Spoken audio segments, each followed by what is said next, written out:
وَلَقَدْ يَسَّرْنَا الْقُرْآنَ لِلذِّكْرِ فَهَلْ مِن مُّدَّكِرٍ۔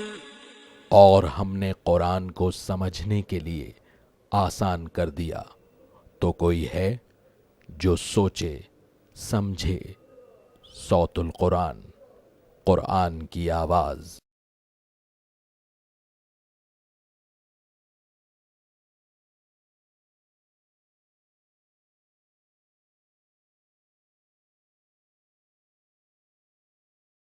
نحمده ونصلي على رسوله الكريم، اما بعد فاعوذ بالله من الشيطان الرجيم، بسم الله الرحمن الرحيم۔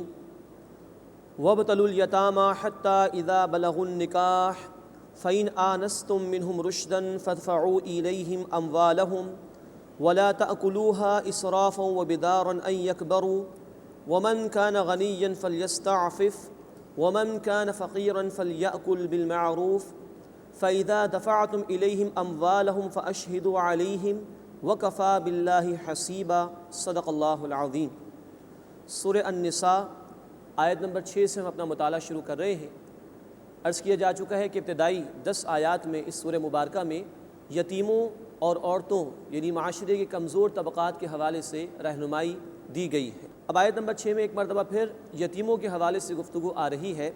فرمایا وَابْتَلُوا الْيَتَامَى حَتَّى إِذَا بَلَغُوا النِّكَاحَ، اور تم یتیموں کو آزماتے رہو یہاں تک کہ وہ نکاح کی عمر کو پہنچ جائیں۔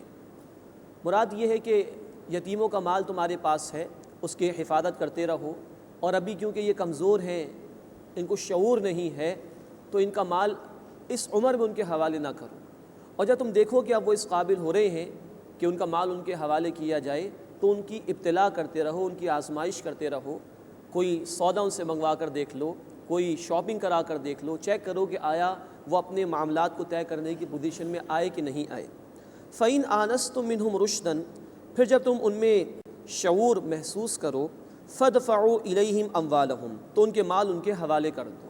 اب جب اس قابل ہو گئے کہ وہ اپنا کھرا کھوٹا، اپنا صحیح غلط کچھ سمجھ سکتے ہیں، اس کا فیصلہ کر سکتے ہیں، تو ان کا مال ان کے حوالے کر دو۔ وَلَا تَأْكُلُوهَا إِسْرَافًا وَبِدَارًا أَن يَكْبَرُوا، اور ان کا مال نہ کھاؤ ضرورت سے زیادہ اور جلدی جلدی، اس خیال سے کہ وہ بڑے ہو جائیں۔ مراد ہے کہ کوئی بدنیتی نہ ہو جائے اور ان کا مال ہڑپ کرنے کے چکر میں جلدی جلدی اس کو ختم کرنے کی کوشش نہ کرو۔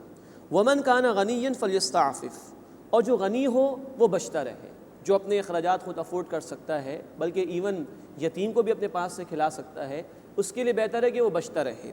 وَمَنْ كَانَ فَقِيرًا فَلْيَأْكُلْ بِالْمَعْرُوفِ، اور جو ضرورت مند ہو، حاجت مند ہو، تو وہ بھلے طریقے پر یعنی دستور کے مطابق کھا سکتا ہے۔ بات وہی ہے کہ یتیم کے اخراجات پھر اسی کے مال میں سے پورے کر لیے جائیں، اور اس کا مال اپنے مال کے ساتھ ملایا جا سکتا ہے اسی کی ضروریات کو پورا کرنے کے لیے، لیکن کوئی بدنیتی اس میں نہ ہو۔ فَإِذَا دَفَعْتُمْ إِلَيْهِمْ أَمْوَالَهُمْ فَأَشْهِدُوا عَلَيْهِمْ، پھر جب تم ان کے مال ان کے حوالے کر دو تو ان پر گواہ بنا لیا کرو، تاکہ آئندہ کوئی نزاع کی کیفیت پیدا نہ ہو۔ جب بھی ان کا مال لوٹایا جائے تو گواہی اس پر لے لی جائے، تاکہ ہر قسم سے جھگڑے سے بچت ہو جائے۔ وَكَفَى بِاللَّهِ حَسِيبًا، اور اللہ کافی ہے حساب لینے کے اعتبار سے، اصل سب سے بڑا گواہ خود اللہ تعالیٰ ہے۔ لِلرِّجَالِ نَصِيبٌ مِّمَّا تَرَكَ الْوَالِدَانِ وَالْأَقْرَبُونَ، مردوں کے لیے حصہ ہے اس میں سے جو ان کے ماں باپ اور رشتہ داروں نے چھوڑا۔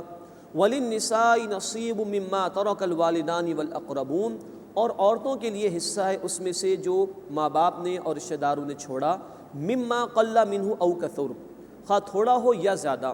نصیبا مفروضا، یہ حصہ مقرر کیا گیا ہے۔ اب یہ انقلابی سوچ ہے جو قرآن نے دی ہے، ویمنس رائٹس کی بات، عورتوں کے حقوق کی بات، ہمارا دین یہ تعلیمات ہمیں دیتا ہے، چاہے مرد ہو یا عورت ہو، جو بھی ان کے ماں باپ نے چھوڑا ہے، جو بھی ان کے رشتہ داروں نے چھوڑا ہے، ان کا حصہ اللہ نے مقرر فرمایا ہے، جس کی تفصیل آیت نمبر 11 اور 12 میں آ رہی ہے۔ وہ مقرر کیا گیا حصہ ان کو پہنچایا جائے گا، اور کوئی بھی کسی کو اس کے حق سے ڈپرائیو آف نہیں کر سکتا، حق تلفی کسی کی نہیں کی جا سکتی۔ وَإِذَا حَضَرَ الْقِسْمَةَ أُولُو الْقُرْبَى وَالْيَتَامَى وَالْمَسَاكِينَ، اور جب حاضر ہوں میراث کی تقسیم کے موقع پر رشتہ دار اور یتیم اور مسکین، فَارْزُقُوهُم مِّنْهُ، تو اس میں سے انہیں بھی کھلاؤ۔ وَقُولُوا لَهُمْ قَوْلًا مَّعْرُوفًا، اور ان سے عمدگی کے ساتھ بات کر، یعنی کچھ تو وہ رشتہ دار ہیں کہ جن کے حصے اللہ نے مقرر فرما دیے، جن کو ہیئرس کہا جاتا ہے، ورثاء کہا جاتا ہے، لیکن کچھ ایسے لوگ بھی ہو سکتے ہیں دوست احباب میں سے یا دور کے رشتہ دار میں سے جو بہرحال وارث نہیں ہیں۔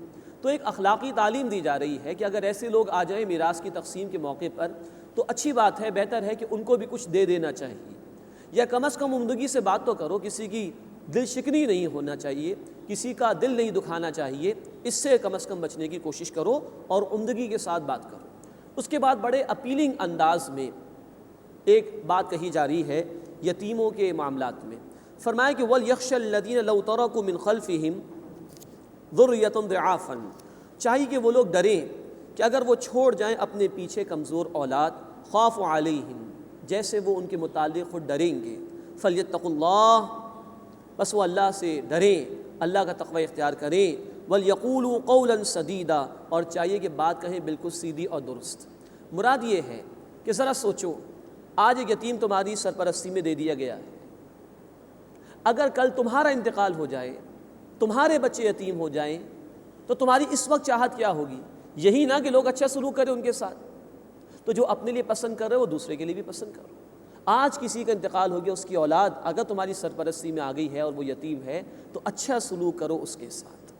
اس کے بعد بڑی ہلا دینے والی آیت قرآن کی ان لوگوں کے بارے میں جو یتیموں کا مال غصب کرتے ہیں، ہڑپ کرتے ہیں، فرمایا کہ ان الذین یأکلون اموال الیتامی ظلما، بے شک وہ لوگ جو یتیموں کا مال کھاتے ہیں ظلم کرتے ہوئے، انما یأکلون فی بطونہم نارا، بے شک وہ اپنے پیٹوں میں آگ بھر رہے ہیں، وَسَيَصْلَوْنَ سَعِيرًا، اور ان قریب وہ آگ میں ڈالے جائیں گے۔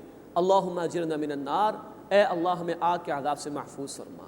تو آج اگر کوئی یتیم کا مال ہڑپ کر رہا ہے، آج ہمارے معاشرے میں بھی بات عام ہے، کسی بھتیجے کی جائیداد ہڑپ کر لی، بھابھی کا کوئی زیور ہڑپ کر لیا، بھتیجی کی کوئی وراثت تھی اس کو ہڑپ کر لیا، یہ بہت عام ہے ہمارے معاشرے میں۔ ایسے لوگوں کو قرآن کہہ رہے کہ جو یتیم کا مال ہڑپ کر رہے ہیں وہ اپنے پیٹ میں جہنم کی آگ بھر رہے ہیں، اور عنقریب پھر وہ جہنم کی آگ میں بالفعل ڈالے جائیں گے۔ اللہ اس عذاب جہنم سے اور آگ کے عذاب سے ہماری حفاظت فرمائے۔ اس کے بعد دو آیات آ رہی ہیں، آیت نمبر 11 اور 12، ان کو آیات میراث کہا جاتا ہے۔ وہ دو آیتیں جس میں میراث کے احکامات بیان کیے گئے ہیں۔ نوٹ فرمائیے کہ ہمارا دین زندگی کے ہر گوشے کے لیے رہنمائی اور ہدایت عطا فرماتا ہے۔ معاشرے کی بہتری کا انحصار ایک گھر کی بہتری پر ہے۔ ایک گھر جتنا مضبوط ہوگا معاشرہ بھی اتنا مضبوط ہوگا۔ گھروں کو مضبوط رکھنے کے لیے مالی معاملات کے لیے ہدایات اور رہنمائی عطا کی گئی ہیں، انہی میں ایک ہدایت وراثت کے حوالے سے۔ مزید نوٹ فرمائیے، اکنامک پوائنٹ آف ویو سے سرکولیشن آف ویلتھ، گردش دولت کا عمل ایک معاشرے کی بہبود کے لیے بہت زیادہ ضروری ہے۔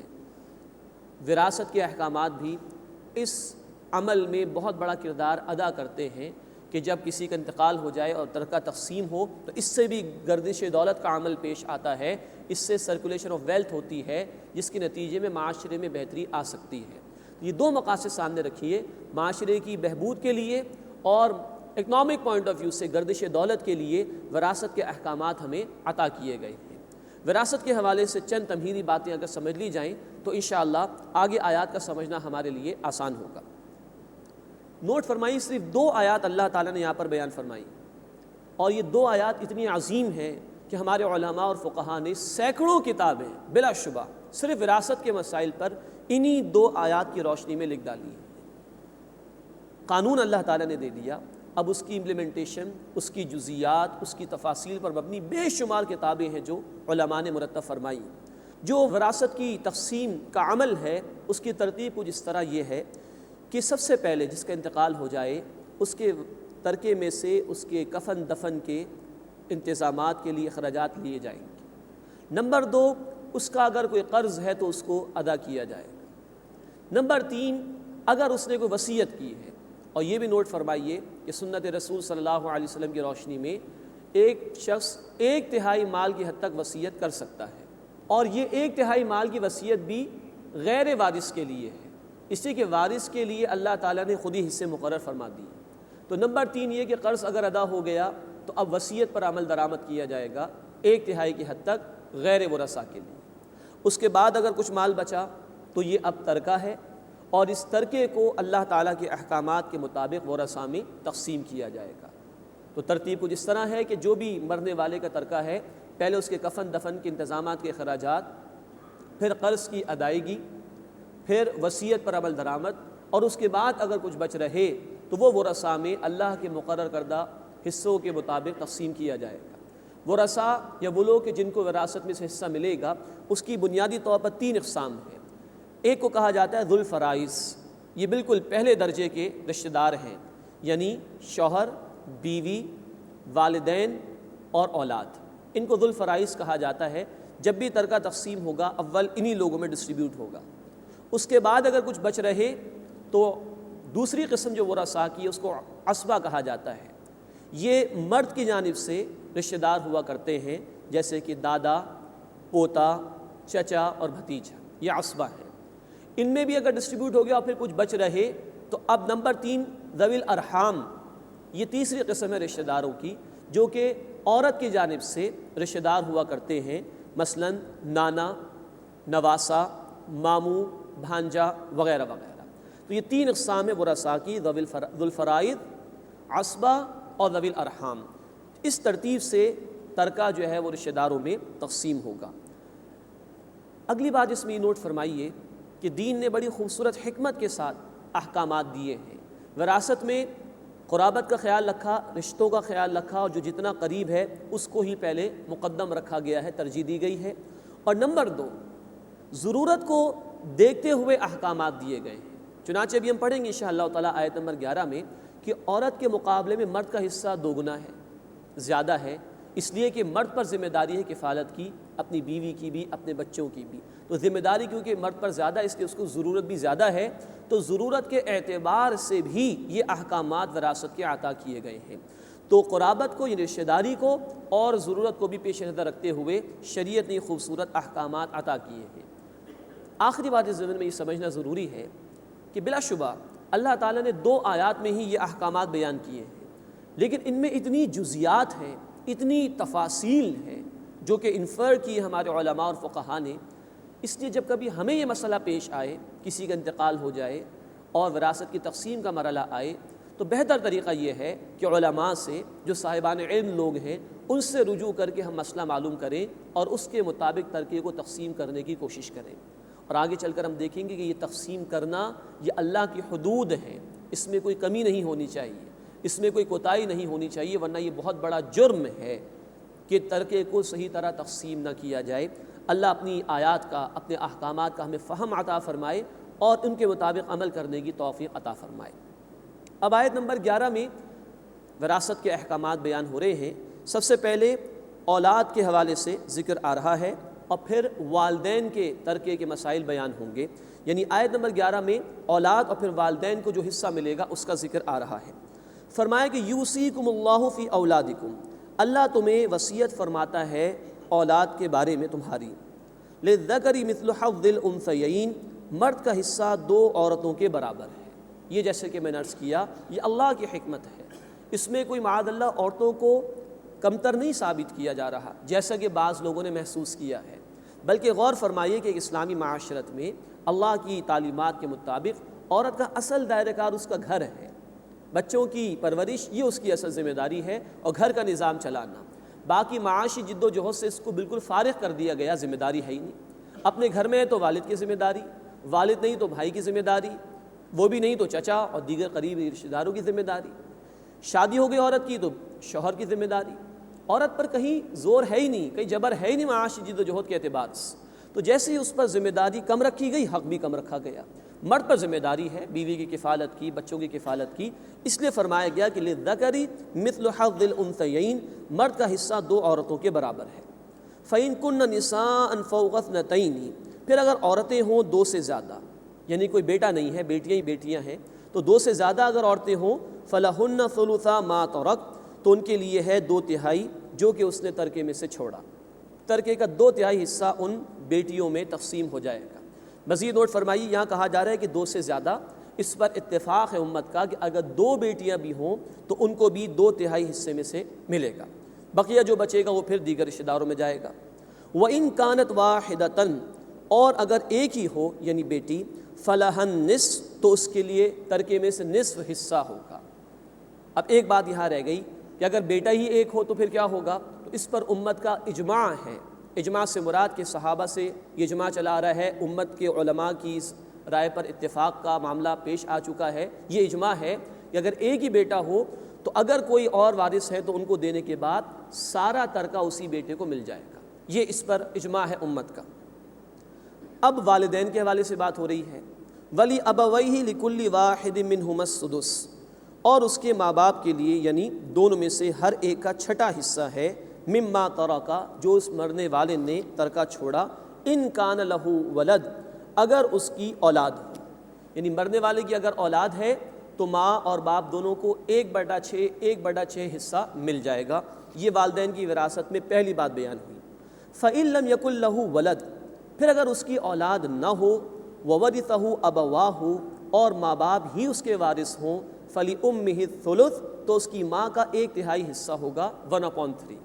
اب اگر کوئی اولاد نہیں تو 1/3 والدہ کا ہو گیا، اور اگلی بات انڈرسٹوڈ ہے کہ 2/3 یعنی 2/3 وہ والد کا ہو جائے گا۔ فَإِن كَانَ لَهُ إِخْوَةٌ، پھر اگر اس کے یعنی مرنے والے کے کئی بہن بھائی ہوں، فَلِأُمِّهِ السُّدُسُ، تو اس کی والدہ کا 1/6 حصہ ہوگا۔ اس سے مراد یہ ہے کہ بقیہ 5/6 وہ والد کو مل جائے گا۔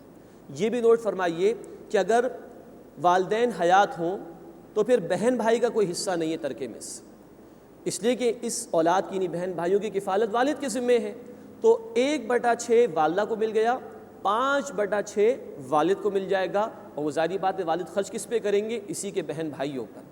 تو جب والدین زندہ ہوں تو بہن بھائیوں کو وراثت میں سے حصہ نہیں ملتا، کیونکہ کفالت والد کی ذمہ داری ہے۔ تو فرمائیں کہ فَإِن كَانَ لَهُ إِخْوَةٌ، پھر اگر اس میت کے مرنے والے کے کئی بہن بھائی ہوں، فَلِأُمِّهِ السُّدُسُ، تو اس کی والدہ کا 1/6 حصہ ہے، اور جیسے کہ میں نے عرض کیا بقیہ والد کا۔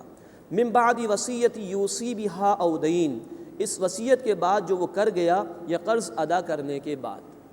یہ جیسے کہ میں نے تمہیدی طور پر عرض کیا تھا کہ قرض کی ادائیگی بھی ہوگی، وصیت پر بھی عمل ہوگا، لیکن نوٹ فرمائیے اس بات کو کہ اس پر سنت کی روشنی میں اجماع ہے امت کا کہ قرض پہلے ادا ہوگا، وصیت پر عمل بعد میں ہوگا۔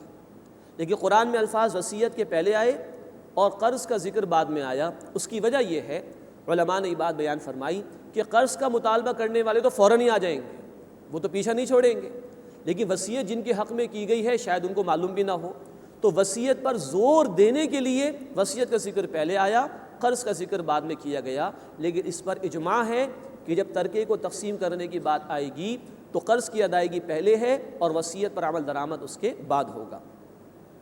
آباؤکم وابناؤکم لا تدرون ایہم اقرب لکم نفعا، تمہارے باپ اور تمہارے بیٹے تمہیں معلوم نہیں ہے ان میں کون تمہارے لیے نفع پہنچانے میں نزدیک تر ہے۔ یہ اللہ کے علم میں ہے، اللہ سب کا پیدا کرنے والا ہے، مرد کا بھی اور عورت کا بھی، والدین کا بھی اور اولاد کا بھی، بھائیوں کا بھی بہنوں کا بھی۔ اس کو معلوم ہے کہ میری اس مخلوق کے لیے کیا شے بہتر ہے، تو اللہ کے حکم کو مانو، اپنی عقل کو اس کے اوپر ترجیح مت دو۔ فریضۃ من اللہ، یہ اللہ کی طرف سے مقرر کردہ حصہ ہے۔ یہ ہیں الفاظ اصل میں زور جس میں ہے۔ اس ترکے کی تقسیم کو معمولی شے نہ سمجھو، یہ اللہ نے فرض کیا ہے۔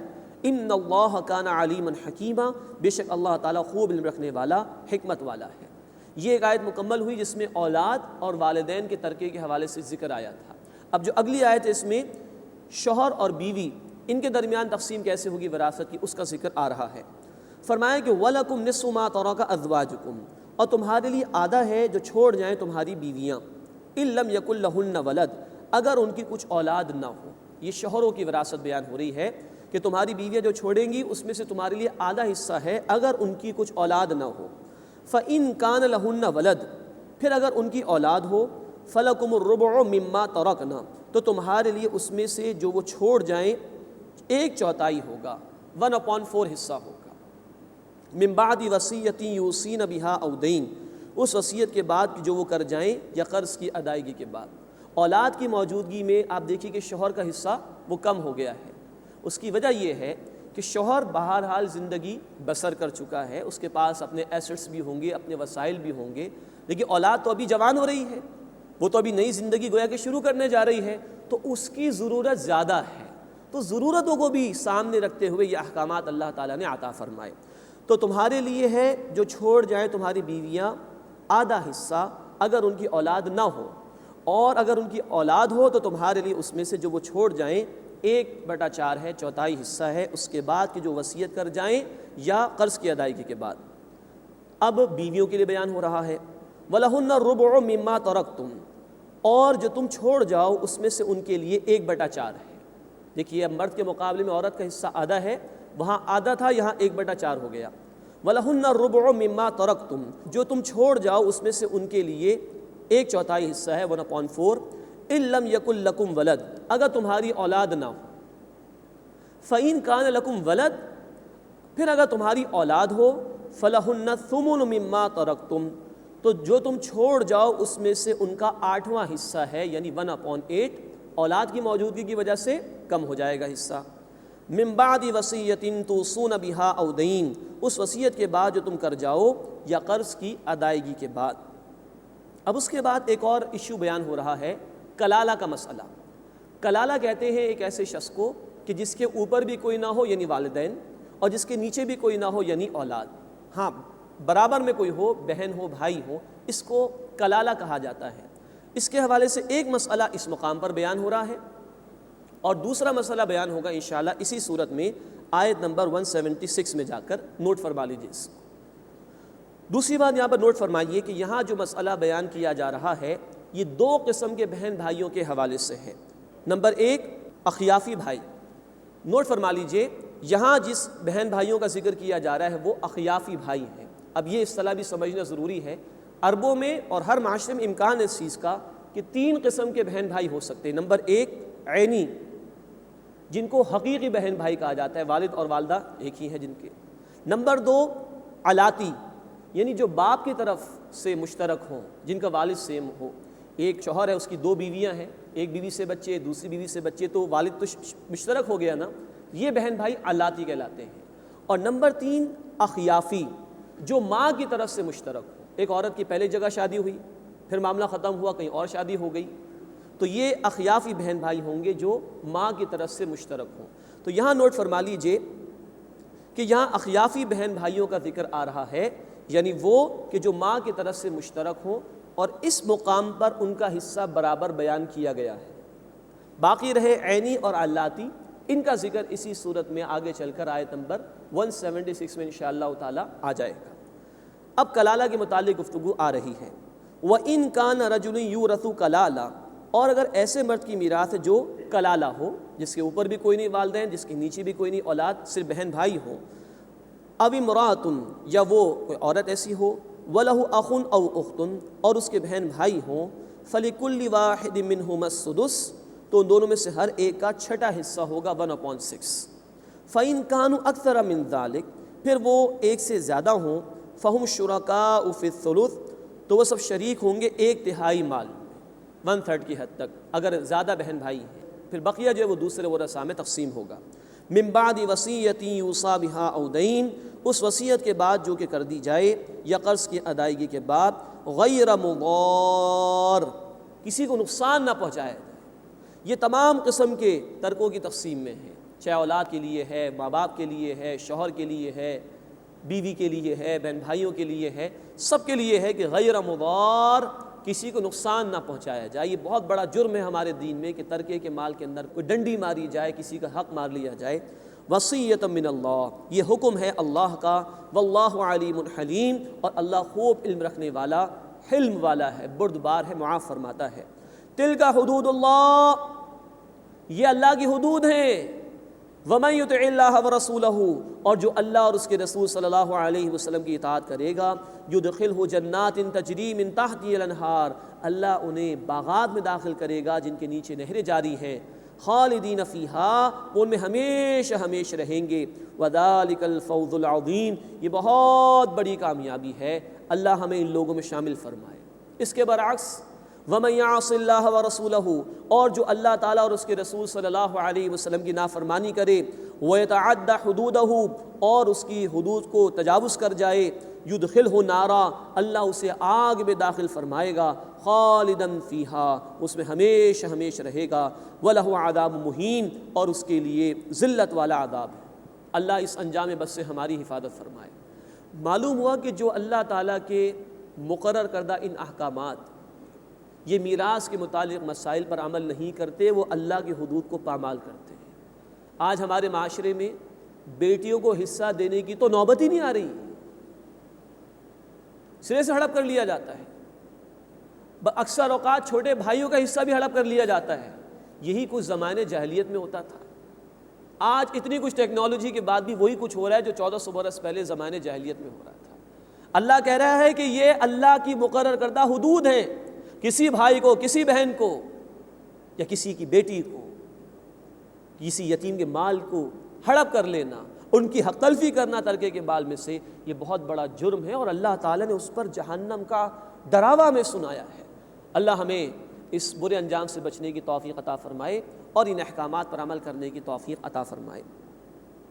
یہ ترکے کے مسائل آئے تھے حرمت مال کے حوالے سے، مال کی حفاظت کی ضمن میں یہ باتیں بیان کی گئی۔ اب حرمت آبرو کے حوالے سے، لوگوں کی جان، مال، عزت، آبرو، یہ احکامات جو اس صورت میں دیے جا رہے ہیں، اب اس میں سے کہا جا رہا ہے کہ لوگوں کی عزت اور آبرو کی حفاظت کے لیے زنا کی روک تھام اور فحاشی اور بے حیائی پر پابندی لگانے کے احکامات، اس کا ذکر آ رہا ہے۔ فرمایا کہ واللاتی یأتین الفاحشۃ من نسائکم، اور تمہاری عورتوں میں سے جو بدکاری کی مرتکب ہوں، فاستشہدوا علیہن اربعۃ منکم، ان پر گواہ لاؤ اپنوں میں سے 4 گواہ۔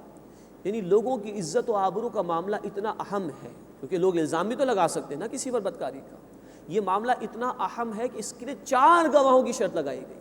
عام معاملات میں 2 گواہی ہیں۔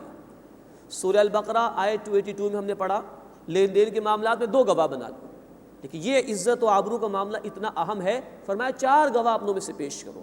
فَإِن شَهِدُوا، بس اگر وہ گواہی دیں، فَأَمْسِكُوهُنَّ فِي الْبُيُوتِ، تو ان عورتوں کو گھروں میں بند رکھو، حَتَّى يَتَوَفَّاهُنَّ الْمَوْتُ، یہاں تک کہ موت ہی انہیں اٹھا لے، فیصلہ فرما دے، او يَجْعَلَ اللَّهُ لَهُنَّ سَبِيلًا، یا اللہ تعالیٰ ان کے لیے کوئی راستہ پیدا فرما دے۔ اب نوٹ فرما لیجئے کہ زنا کی حرمت، زنا کی روک تھام کے ضمن میں یہ ابتدائی حکم تھا۔ اس کے بعد نوٹ فرما لیجئے سورہ النور آیت نمبر 2 میں غیر شادی شدہ مرد یا عورت اگر زنا کرے تو اس کے لیے 100 کوڑوں کی سزا مقرر کر دی گئی، تو گویا یہ حکم اب منسوخ سمجھا جائے گا۔ سورہ نور آیت نمبر 2، 100 کوڑوں کی سزا غیر شادی شدہ مرد یا عورت کے لیے، اور اگر کوئی شادی شدہ مرد یا عورت زنا کا ارتکاب کرے تو اس کے لیے رجم کی سزا ہے، جو موسیٰ علیہ السلام کی شریعت میں بھی تھی اور جو نبی کریم صلی اللہ علیہ وسلم کی شریعت میں بھی برقرار رکھی گئی ہے۔ بخاری شریف اور دیگر احادیث کی کتابوں میں وضاحت موجود ہے، اور اللہ کے رسول صلی اللہ علیہ وسلم نے رجم کی سزا پر عمل درآمد بھی کرایا، اور پوری امت کا اس پر اجماع ہے۔ تو یہ جو بعد میں احکامات آئے، میں پھر عرض کر رہا ہوں، 100 کوڑوں کی سزا غیر شادی شدہ مرد یا عورت کے لیے جو زنا کا ارتکاب کرے، اور رجم کی سزا سنسار کیا جائے گا شادی شدہ مرد یا عورت کے لیے اگر وہ زنا کا ارتکاب کرے۔ یہ احکامات آگے فائنل۔ تو اب یہ جو آیت ہم پڑھ رہے ہیں اور اس سے اگلی آیت بھی، اس کو اب منسوخ سمجھا جائے گا۔ اس کے بعد فرمایا کہ واللذان یأتیانھا منکم فآذوہما، اور جو 2 مرد تم میں سے ارتکاب کریں، یعنی برائی کا، زنا کا، تو انہیں ایذا دو، تکلیف پہنچاؤ، سزا دو۔ فإن تابا وأصلحا، پھر اگر وہ دونوں توبہ کر لیں اور اصلاح کر لیں، فأعرضوا عنہما، تو ان کا پیچھا چھوڑ دو، اعراض کرو۔ ان اللہ کان توابا رحیما، بے شک اللہ تعالیٰ خوب توبہ قبول فرمانے والا، مسلسل رحم فرمانے والا ہے۔ تو یہ آیت نمبر 15 اور 16 یہ منسوخ سمجھی جائیں گی بعد میں آنے والے احکامات کے اعتبار سے۔ ایک بات ضمن نوٹ فرما لیجئے کہ ان دونوں آیتوں میں مفسرین نے کئی آراء بیان کی ہیں۔ غیر شادی شدہ لوگوں کی بات ہو رہی ہے، شادی شدہ لوگوں کی بات ہو رہی ہے، ہم جنس پرستی کی بات ہو رہی ہے، ہومو سیکچولیٹی کی، کوئی مسلمان عورت کسی غیر مسلم کے ساتھ بدکاری کرے، مختلف آراء مفسرین نے بیان فرمائی، لیکن فائنل حکم وہ آ چکا۔ سورہ نور آیت نمبر 2، 100 کوڑے غیر شادی شدہ مرد یا عورت کے لیے اگر وہ زنا کرے، اور رجم کی سزا بخاری شریف اور دیگر احادیث کی کتابوں میں اس کے لیے وہ مرد یا عورت جو شادی شدہ ہو اور زنا کا ارتکاب کرے۔ تو یہ تفصیل اگر ذہن میں رکھی جائے تو ان آیات کو سمجھنا خاصا آسان رہتا ہے۔ اللہ تعالی ہمیں اپنے احکامات پر عمل کی توفیق عطا فرمائے اور اس زنا کی برائی سے اور نحوست سے بچنے کی توفیق عطا فرمائے۔ اس کے بعد توبہ کا بیان آ رہا ہے، انما التوبۃ علی اللہ، یقیناً اللہ کے ذمے ہے توبہ قبول کرنا۔ یہ بڑا عجیب انداز ہے جو اللہ نے اختیار کیا۔ اللہ خود چاہے تو اپنے اوپر کسی چیز کو لازم فرما سکتا ہے، اور اسی نے کہا انما التوبۃ علی اللہ، بے شک توبہ قبول کرنا اللہ کے ذمے ہے، للذین یعملون السوء بجہالۃ، ان لوگوں کے لیے جو نادانی میں گناہ کر لیتے ہیں، ثم یتوبون من قریب، پھر جلد ہی توبہ کر لیتے ہیں، فاولئک یتوب اللہ علیہم، یہ لوگ ہیں اللہ ان کی توبہ قبول فرماتا ہے، ان پر نظر کرم فرماتا ہے، وکان اللہ علیما حکیما، اور اللہ خوب علم رکھنے والا، بہت حکمت والا ہے۔ یہ ہے اللہ تعالیٰ کی کرم نوازی۔ گناہ ہو سکتا ہے بندے سے، لیکن بندہ فوراً توبہ کر لے، اللہ کہتا ہے کہ میرے ذمے ہے کہ میں اس کی توبہ کو قبول کر لوں۔ کتنا پیارا انداز۔ اللہ ہمیں سچی اور خالص توبہ کی توفیق عطا فرمائے۔ اللہ کے رسول صلی اللہ علیہ وسلم کی حدیث ہے ابن ماجہ شریف میں، التائب من الذنب کمن لا ذنب لہ، گناہ سے توبہ کر لینے والا ایسا ہے گویا اس نے گناہ کیا ہی نہ ہو۔ کتنی اللہ کی کرم نوازی، اس کے بعد بھی کوئی اللہ کو نہ پکارے، اللہ سے بخشش نہ مانگے تو قصور بندے کا ہے، ورنہ اللہ کے دروازے تو کھلے ہوئے ہیں۔ اس کے مقابلے میں ایک توبہ وہ ہے، لوگ توبہ کرتے ہی نہیں، گناہ کیے چلے جاتے ہیں، پھر موت آتی ہے، اس وقت کہتے ہیں کہ اللہ معاف فرما دے، ایسی توبہ قبول نہیں ہوتی۔ فرمایا کہ وَلَيْسَتِ التَّوْبَةُ لِلَّذِينَ يَعْمَلُونَ السَّيِّئَاتِ، اور ان لوگوں کے لیے کوئی توبہ نہیں جو برائیاں کرتے ہی رہتے ہیں، حَتَّى إِذَا حَضَرَ أَحَدَهُ الْمَوْتُ، یہاں تک کہ جب ان میں سے کسی کے سامنے موت آ جاتی ہے، قَالَ إِنِّي تُبْتُ الْآنَ، تو وہ کہتا ہے کہ اب میں توبہ کرتا ہوں۔ ایسی توبہ قبول نہیں ہوتی، کیونکہ جیسے ہی موت کا مرحلہ آتا ہے آزمائش ختم، اب انسان اس دنیا سے اس عالم میں عالم برزخ کی طرف منتقل ہو جاتا ہے، عمل کا موقع ختم ہو گیا، یہ توبہ قبول نہیں ہوتی۔ وَلَلَّذِينَ يَمُوتُونَ وَهُمْ كُفَّارٌ، اور نہ ان لوگوں کی توبہ قبول ہوتی ہے جو اس حال میں مر جاتے ہیں کہ وہ کافر ہوتے ہیں۔ أُولَٰئِكَ أَعْتَدْنَا لَهُمْ عَذَابًا أَلِيمًا، یہ لوگ ہیں جن کے لیے ہم نے دردناک عذاب تیار کیا ہے۔ ایسے لوگوں کی بھی توبہ قبول نہیں ہوتی جو کفر کی حالت میں مر جائیں، یا جب اللہ کا عذاب آتا ہوا دیکھیں، موت آ رہی ہے، اس وقت توبہ قبول کریں، قبول نہیں ہوتی۔ فرعون نے بھی چاہی تھی قبول کرنا، فرعون نے بھی چاہا تھا کہ اللہ کے احکامات کو قبول کر لے، توبہ کر لے۔ سورہ یونس آیت 92 میں اس کی تفصیل آئی ہے، لیکن اللہ نے بھی کہا کہ الآن، اب توبہ کرتا ہے، اور اس سے پہلے تو خوب نافرمانیاں کرتا تھا، اس وقت کی توبہ قبول نہیں ہوتی۔ تو دو توبہ کا ذکر یہاں پر آیا۔ نمبر ایک، گناہ کیا انسان فوراً توبہ کر لے، اللہ فرماتے میں لازماً معاف کرتا ہوں۔ دوسری توبہ، موت آ رہی ہے، توبہ انسان کر رہا ہے، اس وقت کی توبہ قابل قبول نہیں ہوتی۔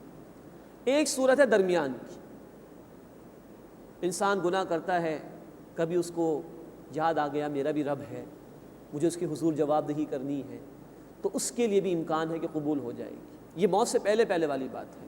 تو کبھی بھی اگر بندے کو یاد دہانی ہو جائے، کسی وقت بھی وہ اللہ کی طرف رجوع ہو جائے، تو اللہ فرماتے ہیں سورہ الزمر آیت نمبر 53 میں، قُلْ يَا عِبَادِيَ الَّذِينَ أَسْرَفُوا عَلَىٰ أَنفُسِهِمْ لَا تَقْنَطُوا مِن رَحْمَةِ اللَّهِ، اے میرے رسول صلی اللہ علیہ وسلم، میرے ان بندوں سے فرما دیجئے جنہوں نے اپنی جانوں پر ظلم کیا، اللہ کی رحمت سے مایوس نہ ہو جاؤ، ان اللہ یغفر الذنوب جمیعا، بے شک اللہ تمام گناہوں کو معاف فرما دیتا ہے یا معاف فرما دے گا، انہ هو الغفور الرحیم، بے شک وہ بہت بخشنے والا، مسلسل رحم فرمانے والا ہے۔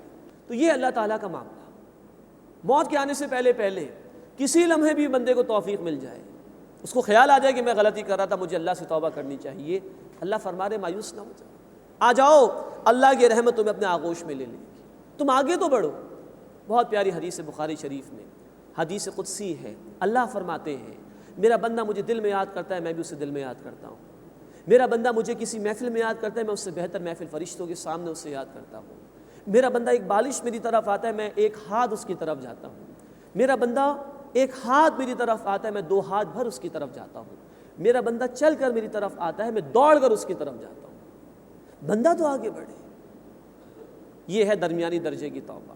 اللہ ہمیں خلوص کے ساتھ سچی توبہ کرنے کی توفیق عطا فرمائے، لیکن وہ توبہ کہ جب مہلت ختم ہو رہی ہے، موت آ رہی ہے، روح قبض ہو رہی ہے، اس وقت کوئی توبہ قبول نہیں ہوتی۔ اللہ اس حسرت برے انجام سے ہماری حفاظت فرمائے۔ یا ایھا الذین آمنوا، اے وہ لوگوں جو ایمان لائے ہو، لا یحل لکم، تمہارے لیے حلال نہیں ہے، ان ترثوا النساء کرہا، کہ تم عورتوں کے زبردستی وارث بن جاؤ۔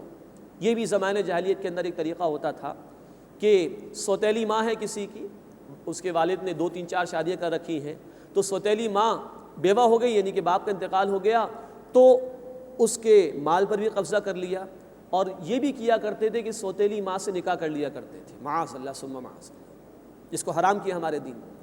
تو یہ حرکات وہ کیا کرتے تھے۔ اسی طرح عورتوں کی جائیداد پر قابض ہو کر بیٹھ جاتے تھے، بیٹیوں کو محروم کر دیا کرتے تھے، جیسے آج ہمارے معاشرے میں بھی ہوتا ہے، خاص طور پر عورتوں کے حقوق کی حق تلفی۔ یہ دین ہے جو انصاف کا علم بردار ہے، جو انسانوں کے حقوق کی بات کرتا ہے۔ تو فرمایا کہ یا ایھا الذین آمنو، اے وہ لوگوں جو ایمان لائے ہو، لا یحل لکم، تمہارے لیے حلال اور جائز نہیں، ان ترثوا النساء کرہا، کہ تم زبردستی عورتوں کے وارث بن جاؤ، ولا تعضلوہن لتذھبوا ببعض ما آتیتموہن، اور نہ انہیں روکے رکھو کہ ان سے اپنا دیا ہوا کچھ واپس لے لو۔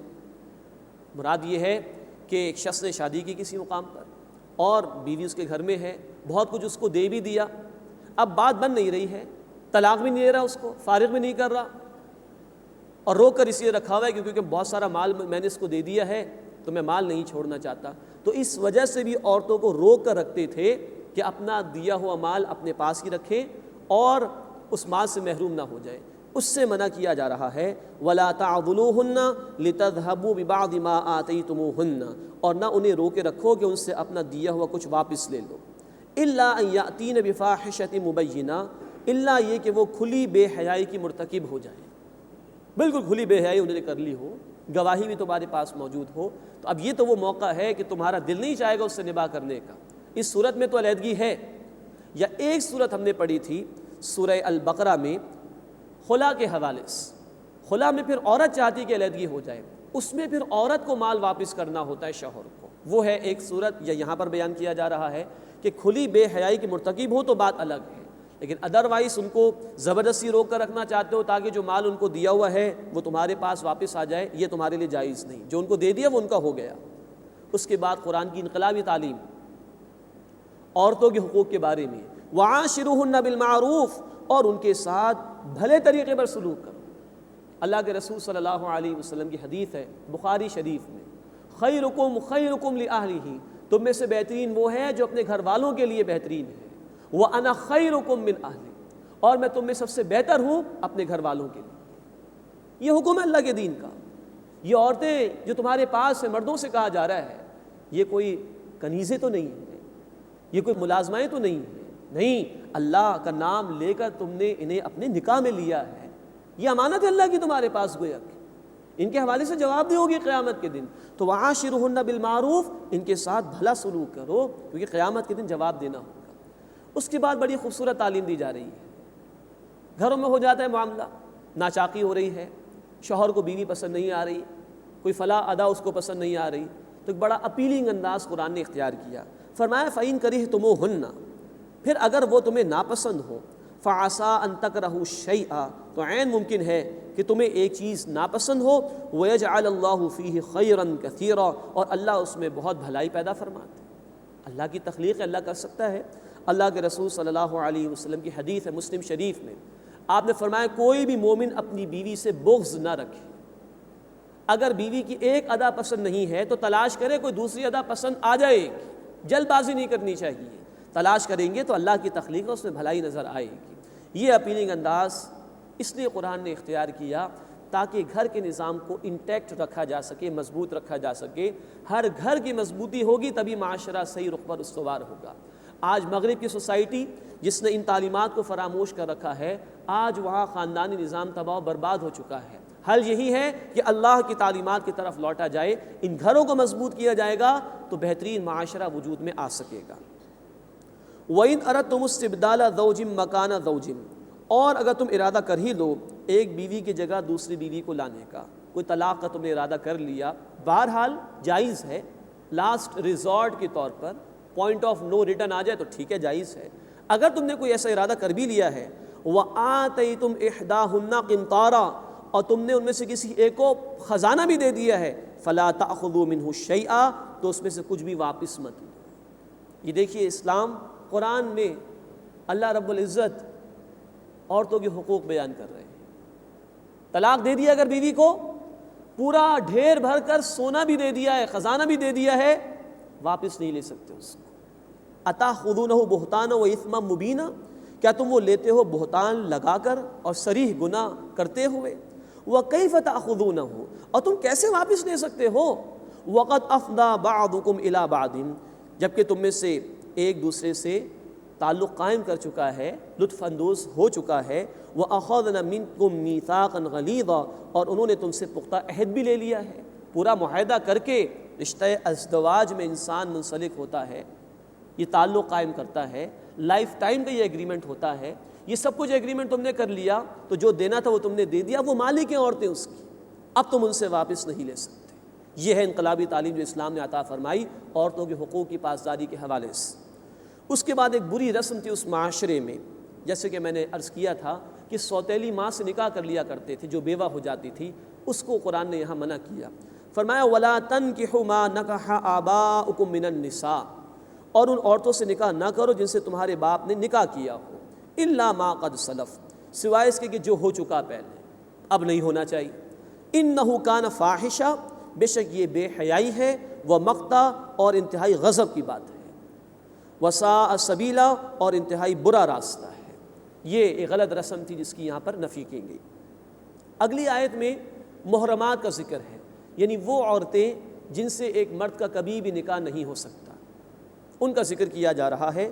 ان کو محرمات ابدیہ کہا جاتا ہے کہ کبھی بھی ان عورتوں سے نکاح نہیں ہو سکتا۔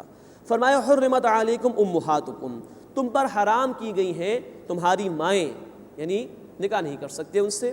وبناتکم، اور تمہاری بیٹیاں، واخواتکم، اور تمہاری بہنیں، وعماتکم، اور تمہاری پھپھیاں، وخالاتکم، اور تمہاری خالائیں۔ اب نوٹ فرما لیجئے، ماؤں کے ضمن میں چاہے وہ سگی مائیں ہوں، سوتیلی مائیں ہوں، اور اوپر جائیے نانی ہو، دادی ہو، نکاح نہیں ہو سکتا۔ اسی طرح بیٹیوں کے معاملے میں فرمایا پوتی بیٹے کی بیٹی، اسی طرح نواسی بیٹی کی بیٹی، ان سے بھی نکاح نہیں ہو سکتا۔ یہ تفصیل ہے اس کے اندر۔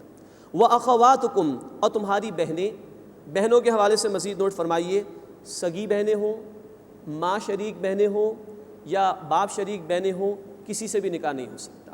تو فرمایا حرمت علیکم امہاتکم، تم پر حرام کی گئی ہیں تمہاری مائیں، وبناتکم، اور تمہاری بیٹیاں، واخواتکم، اور تمہاری بہنیں، وعماتکم، اور تمہاری پھپھیاں، وخالاتکم، اور تمہاری خالائیں، وبنات الاخی، اور تمہاری بھتیجیاں، وبنات الاختی، اور تمہاری بھانجیاں، ان سے بھی نکاح نہیں ہو سکتا، کبھی بھی نہیں ہو سکتا۔ وامہاتکم اللاتی ارضعنکم، اور تمہاری وہ مائیں جنہوں نے تمہیں دودھ پلایا، رضاعی مائیں جنہیں کہا جاتا ہے۔ اللہ کے رسول صلی اللہ علیہ وسلم نے فرمایا، یہ بخاری شریف کی حدیث ہے، کہ جو نسبت کے حوالے سے، یعنی کہ بلڈ ریلیشنز کے حوالے سے جو رشتے حرام ہیں، ماں ہے، بیٹی ہے، وہ رضاعت کے حوالے سے بھی حرام ہے۔ تو جو نسب کے حوالے سے رشتے حرام ہیں، ماں بیٹی وغیرہ، وہ رضاعت کے حوالے سے بھی حرام ہے۔ رضاعی ماں سے نکاح نہیں ہو سکتا، رضاعی ماں کی کوئی بیٹی ہے تو وہ رضاعی بہن ہو گئی، اس سے بھی نکاح نہیں ہو سکتا، یہ مراد ہے۔ فرمایا وَأُمَّهَاتُكُمُ اللَّاتِي أَرْضَعْنَكُمْ، اور تمہاری وہ مائیں جنہوں نے تمہیں دودھ پلایا، وَأَخْوَاتُكُم مِّنَ الرَّضَاعَةِ، اور تمہاری دودھ شریک بہنیں یعنی رضاعی بہنیں، وَأُمُّهَاتُ نِسَائِكُمْ، اور تمہاری خوش دامنیں یعنی ساس، اس سے بھی نکاح نہیں ہو سکتا۔ وَرَبَائِكُمُ اللَّاتِي فِي حُجُورِكُم مِّن نِّسَائِكُمُ اللَّاتِي دَخَلْتُم بِهِنَّ، اور تمہاری ان بیویوں کی بیٹیاں جن سے تم نے تعلق قائم کر لیا۔ ایک عورت ہے، اس سے نکاح ہوا، کسی اور جگہ پہلے اس کا نکاح ہو چکا تھا، اس کی کوئی بیٹیاں ہیں، تو جب اس عورت سے نکاح ہو گیا ہے تو ان بیٹیوں سے جو اس عورت کی بیٹیاں کسی اور شوہر سے نکاح نہیں ہو سکتا۔ وَرَبَائِكُمُ اللَّاتِي فِي حُجُورِكُم مِّن نِّسَائِكُمُ اللَّاتِي دَخَلْتُم بِهِنَّ، اور تمہاری ان بیویوں کی بیٹیاں جن سے تم نے تعلق قائم کر لیا۔ فَإِن لَّمْ تَكُونُوا دَخَلْتُم بِهِنَّ، بس اگر تم نے ان سے تعلق قائم نہیں کیا، فَلَا جُنَاحَ عَلَيْكُمْ، تو تم پر کوئی حرج نہیں ہے۔ یعنی ایک عورت ہے، اس کی بیٹیاں کسی اور شوہر سے، اگر تعلق قائم نہیں ہوا تو ان بیٹیوں سے نکاح ہو سکتا ہے، لیکن اگر اس عورت سے تعلق قائم ہو چکا تو اب ان بیٹیوں سے نکاح نہیں ہو سکتا۔ وَحَلَائِلُ أَبْنَائِكُمُ الَّذِينَ مِنْ أَصْلَابِكُمْ، اور تمہارے حقیقی بیٹیوں کی بیویاں، ان سے بھی نکاح نہیں ہو سکتا۔ وَأَن تَجْمَعُوا بَيْنَ الْأُخْتَيْنِ، اور یہ کہ تم دو بہنوں کو جمع کر لو، مراد ہے کہ ایک وقت میں دو بہنوں سے ایک شخص کا نکاح نہیں ہو سکتا۔ ہاں ایک سے نکاح ہوا، اس کا انتقال ہو گیا، طلاق ہو گئی، کوئی بھی معاملہ ہوا تو نکاح ہو سکتا ہے، ایک وقت میں دو بہنوں سے شخص کا نکاح نہیں ہو سکتا۔ مزید نوٹ فرمائیے، اللہ کے رسول صلی اللہ علیہ وسلم نے وضاحت فرمائی کہ ایک مرد ایک وقت میں ایسی دو عورتوں سے نکاح نہیں کر سکتا جو آپس میں پھوپھی بھتیجی ہوں یا آپس میں خالہ اور بھانجی ہوں۔ اس حکم کو وسعت دی ہے رسول اکرم صلی اللہ علیہ وسلم نے، الا ما قد سلف، سوائے اس کے کہ جو ہو چکا۔ ان اللہ کان غفورا رحیما، بے شک اللہ تعالیٰ بہت بخشنے والا، مسلسل رحم فرمانے والا ہے۔ یہاں ایک بات ضمنی طور پر اور نوٹ فرمائیے، یہاں ذکر آیا کہ بھانجیوں سے نکاح نہیں ہو سکتا، بھتیجیوں سے نکاح نہیں ہو سکتا۔ معلوم ہوا کہ ایک لڑکی کا اپنے ماموں سے پردہ نہیں ہے، ایک لڑکی کا اپنے چچا سے پردہ نہیں ہے۔ یہ وضاحت اس لیے ضروری ہے کہ پردے کے حوالے سے محرمات کی ایک لسٹ دی گئی ہے سورہ النور آیت نمبر 31 میں۔